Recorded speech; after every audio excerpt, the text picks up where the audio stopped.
দেখেছো দিদি, এই মেয়ে তাকাতে না তাকাতে দুধ কেমন উতলে উঠলো।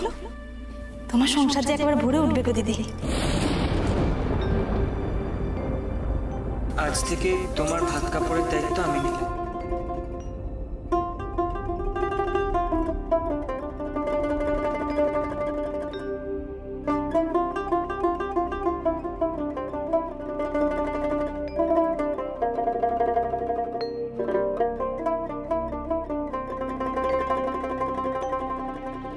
আমর তলে ঝুমুর ঝামুর, কলার তলে বিয়া। আমর তলে ঝুমুর ঝামুর, কলার তলে বিয়া। আইলাই রে সুন্দরীর জামাই, মুটুক মাথায় দিয়া।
কেন এত কষ্ট দিলি? চিতার আগুন থেকে কেন আমাকে বাঁচিয়ে আনলি? এখন সারা জীবন আমাকে শুধু দুঃখ কষ্টের স্মৃতি বয়ে বেড়াতে হবে। কি নিয়ে বেঁচে থাকবো আমি? দেখো অন্না দিদি, জীবনের থেকে আর বড় কিছু আমাদের নেই। জীবন দেওয়া নেওয়া ঈশ্বরের কাজ। জোর করে একটা সুন্দর জীবন আমরা কেন নষ্ট করব? বরং তাকে যত্নে রাখি না, সত্যের মুখোমুখি হই সাহসের সাথে। পালিয়ে যাওয়ার নাম তো জীবন নয় দিদি। আয়ু শেষ হয়ে গেলে তো এমনি চলে যেতে হবে, কেউ পারবে না আটকাতে। দেখলে না, এত চেষ্টা করেও আমার দাদাকে আমি ফিরিয়ে আনতে পারলাম না। আর দাদার মৃত্যুর জন্য তোমাকে কেউ দোষ দেবে না। দেখো, অপঘাতে মৃত্যু তো দাদার ভাগ্য ছকাই লিখেছিল। তাহলে শুধু শুধু কেন তুমি নিজেকে দোষী ভাববে? নিজেকে একলা ভেবো না। এখন তুমি এই বাড়িরই একজন। এসো, দাদার আত্মা যাতে মুক্তি পায়, চিরকালের মতো অমৃত ধামে যাত্রা করতে পারে, তাই আমরা চেষ্টা করি। আমার বিশ্বাস দাদা ওখানে খুব সুখে থাকবে। হ্যাঁ গো দিদি, সত্যি বলছি। এবার নিজের মন থেকে মুক্তি দাও। চলো, দাদার কাজ করার সময় হয়ে এলো। চলো, কত কাজ পড়ে আছে বলো তো। হবিষ্যি জোগাড় করতে হবে, রাঁধতে হবে, তারপরে দুটো মুখে দিতে পারবো। খুব খিদে পেয়েছে, আর বসে থেকো না, চলো।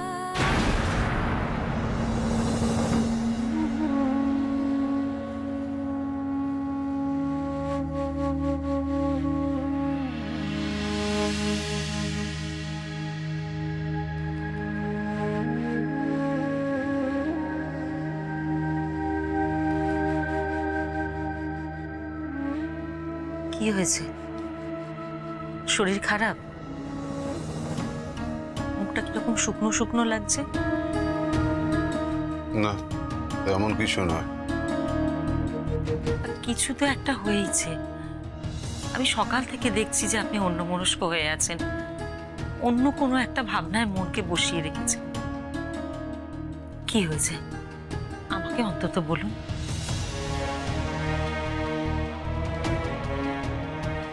আমি বুঝতে পেরেছি বিশ্বনাথের মৃত্যুটা আপনি মেনে নিতে পারেন। আপনি বাইরে থেকে যতই স্বাভাবিক দেখানোর চেষ্টা করুন না কেন, ভেতরে ভেতরে আপনি খুবই অস্থির হয়ে আছেন। নিজেকে বড় হীন মনে হচ্ছে সর্বমঙ্গলা, বড় অপরাধী মনে হচ্ছে। ফুলের মতো দুটো জীবন নষ্ট হয়ে গেল। নিজেকে কিছুতেই ক্ষমা করতে পারছি না, কিছুতেই না। কেন মন গড়ার যুক্তি খাড়া করে নিজেকে দোষী সাব্যস্ত করছেন? আমারও কি মন খারাপ করছে না? আমারও কি কষ্ট হচ্ছে না? দেখুন, আমিও তো একজনের স্ত্রী, একজনের মা, কিন্তু কি করব বলুন? বিধাতা পুরুষ ডাক পাঠালে আমাদের কারো পক্ষে কাউকে কি আটকানো সম্ভব? জানি সর্বমঙ্গলা, জানি, সব বুঝি, সব জানি, কিন্তু তুমি একবার মেয়েটার কথা ভাবো। হ্যাঁ, বাকি জীবনটা ওই বৈধব্য নিয়ে কাটাবে, যে বয়সের স্বামী সন্তান নিয়ে ভরা সংসার করার কথা, তখন বিধবার বেশে কাটাবে। আমার বারবার কি মনে হচ্ছে জানো, আমি যদি আরেকটু মন দিয়ে কোষ্ঠীটা দেখতাম, আরো ভালোভাবে বিচারটা করতাম, তাহলে হয়তো এই বিপদটা আটকানো যেত। কিভাবে আটকাতেন আপনি? মৃত্যুর কোল থেকে আপনি বিশ্বনাথকে ফিরিয়ে আনতে পারতেন না, তা হয়তো পারতাম না, কিন্তু বিয়েটা তো আটকাতে পারতাম। অন্তত একটা জীবন তো বাঁচত। আমরা খুব অস্থির হয়ে আছি আচার্য মশাই।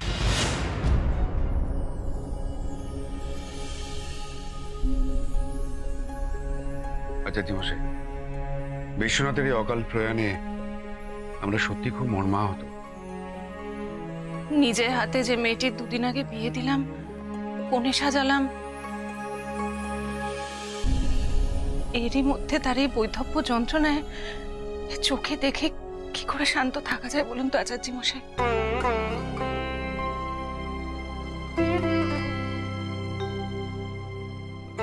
আচার্য মশাই, বলছিলাম যে বিশ্বনাথের শ্রাদ্ধানুষ্ঠান নিয়ে কিছু ভাবনা চিন্তা করলেন?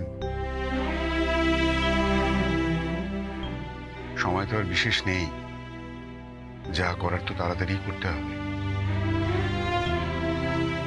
তবে একটা কথা আপনাকে আমি বলি, ঠাকুর মশাইকে খরচ খরচা নিয়ে কোনো রকম চিন্তা করতে বারণ করবেন।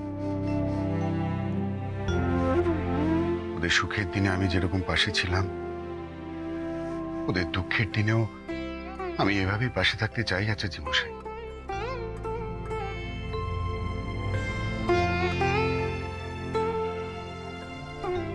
হ্যাঁ নিশিকান্ত, তুমি গায়ের মানুষের পাশে আছো বলেই তো তারাও ভরসা পায়। দেখি ওবেলা যদি একবার রামের কাছে যেতে পারি। লোকনাথ এখন কেমন আছে আচার্য মশাই? বড় বউ, লোকনাথ কিন্তু কোনো সাধারণ মানুষ নয়।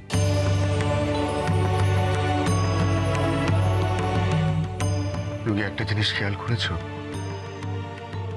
এত বড় একটা শোক পেল, অথচ ওর বুদ্ধি, বিবেচনা শক্তি সত্যি আমাদের সবাইকে খুব অবাক করে।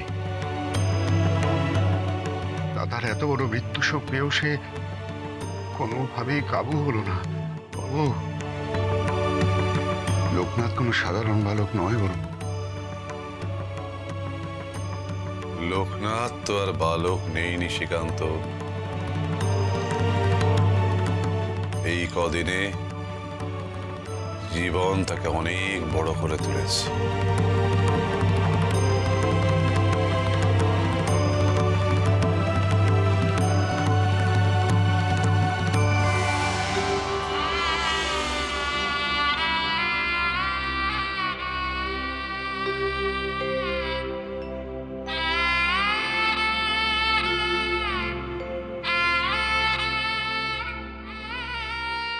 অন্য দিদি, তোমার হইসি করা হলো?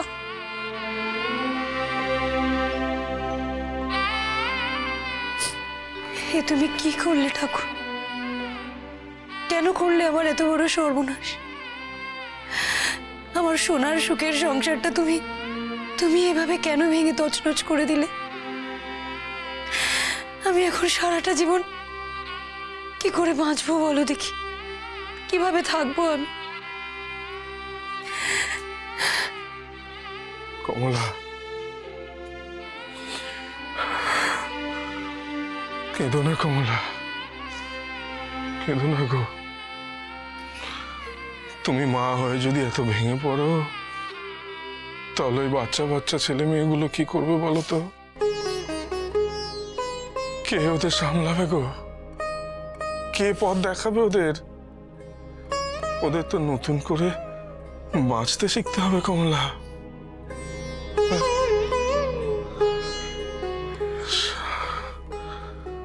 শান্ত হও কমলা, শান্ত হও। কি করবে বলো? আমাদের কপালে যা ছিল তা তো হয়েইছে। ভগবানের কাছে হাজার মাথা ঠুকলেও তো তুমি আর ওকে ফিরে পাবে না গো। কিন্তু যারা আছে তাদের জন্য তো বাঁচতে হবে বলো। আমি কি করে এই সমস্ত কিছু সহ্য করব বলুন দেখি? বাচ্চা বাচ্চা ছেলে মেয়েগুলো না খেয়ে না দিয়ে সারাদিন এইভাবে অসহজ পালন করছে, আর আমি চুপ করে বসে আছি। আমি মা হয়ে আমি কেন অসহজ পালন করছি না বলুন তো?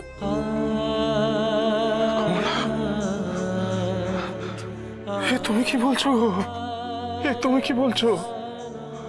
শাস্ত্র মতে সন্তানের মৃত্যুতে বাবা মাকে যে অসহজ পালন করতে নেই গো, এ কি বলছো তুমি?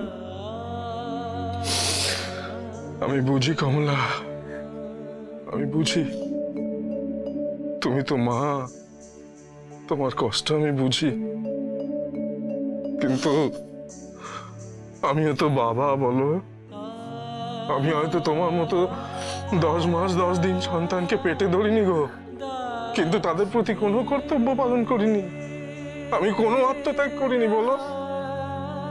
নিজে না খেয়ে না দিয়ে সন্তানদের জন্য দুবেলা দুমুঠো খাবার তুলে দিইনি। নিজে ছেঁড়া জামা কাপড় পরে সন্তানদের জন্য জামা কাপড়ের ব্যবস্থা করিনি বলো। বলো তুমি। সন্তানদের অসুস্থতায় সারা রাত জেগে ওদের মাথার কাছে বসে থাকিনি বলো। বলো কমলা, কষ্ট হয় গো, আমারও কষ্ট হয়। মনে হয় বুকটা ফেটে যাচ্ছে গো, চোখ দিয়ে জল চলে আসে, ভেতরের কলজেটা বেরিয়ে আসে গো কমলা। কিন্তু সন্তানদের মুখ চেয়ে নিজেকে শক্ত করি গো। তুমিও শক্ত হও, শক্ত হও তুমি। মনকে শক্ত করো, অন্যর কথা ভেবো, ছেলেগুলোর কথা একবার ভেবো। মা হওয়া যে মুখের কথা নয় কমলা, শক্ত হও কমলা।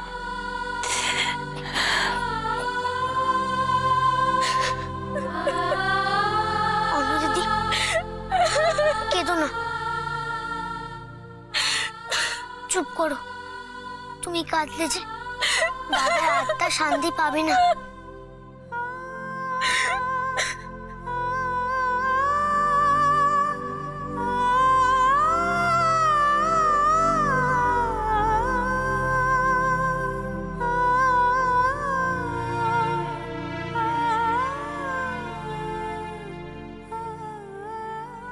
ওম ওম অপবিত্র অপবিত্র পবিত্র বা পবিত্র বা সর্বাবস্থাং সর্বাবস্থা গতপি বা গত বিবাহ যসরেত যশরেত পুণ্ডরিকাক্ষং পুণ্ডরিকাক্ষং স বাহ্য অভ্যন্তর সূচি বজ্র ভন্তর সূচি।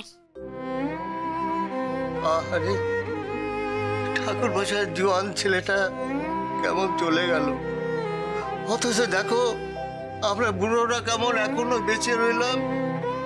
আমাদের কারো মরণ হয় না বলো তো? কপাল ভায়া কপাল, না হলে এমন কচি ছেলের শ্রাদ্ধ দেখতে আমাদের আসতে হয়। তদ বিষ্ণু পরমং পরমং পদং পদং পশ্যন্তি গোবিন্দ মশাই সর্ব। ওম বিষ্ণু ওম বিষ্ণু ওম বিষ্ণু। বাবা, আমাদের দিতে হবে না বাবা, তুমি বরং ওদিকে যাও, যাও তুমি ওদিকে যাও।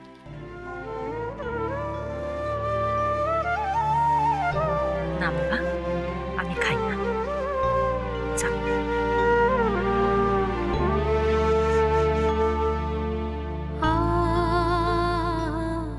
ঠাকুর, ঠাকুর, আমার বিশ্বর আত্মা যেন শান্তি পায়। ঠাকুর, লোকনাথের হাতে জল পেয়ে ওর আত্মা যেন শান্তি পায়। বাবা, যেখানেই থাকিস বাবা, ভালো থাকিস। নাও লোকনাথ, এবার দাদার আত্মার কথা স্মরণ করো।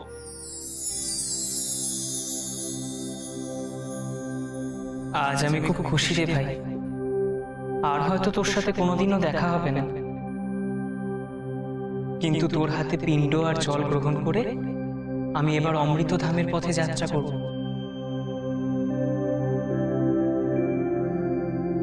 দাদা, তুমি তবে চলেই গেলে।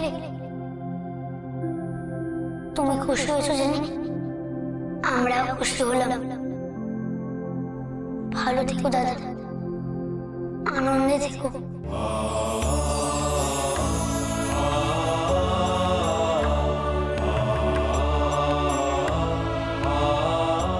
না না, থাক থাক।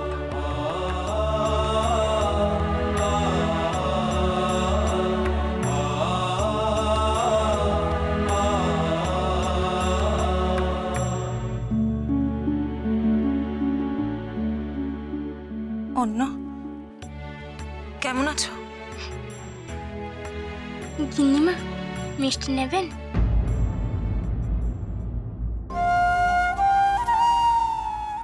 না মা, যাও, তুমি তোমার কাজ ছেড়ে নাও।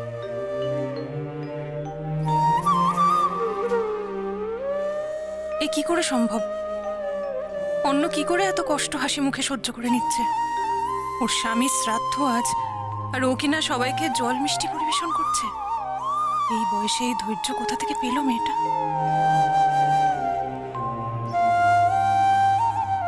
বেনি, এই মিষ্টিগুলো সবাইকে ভাগ করে দে।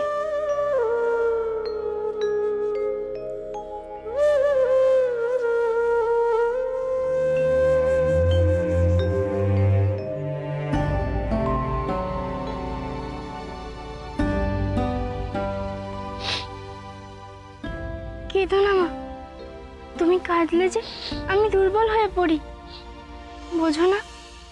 তাছাড়া আর চোখের জল ফেললে সে তো আর এই জগৎ ছেড়ে যেতে পারবে না।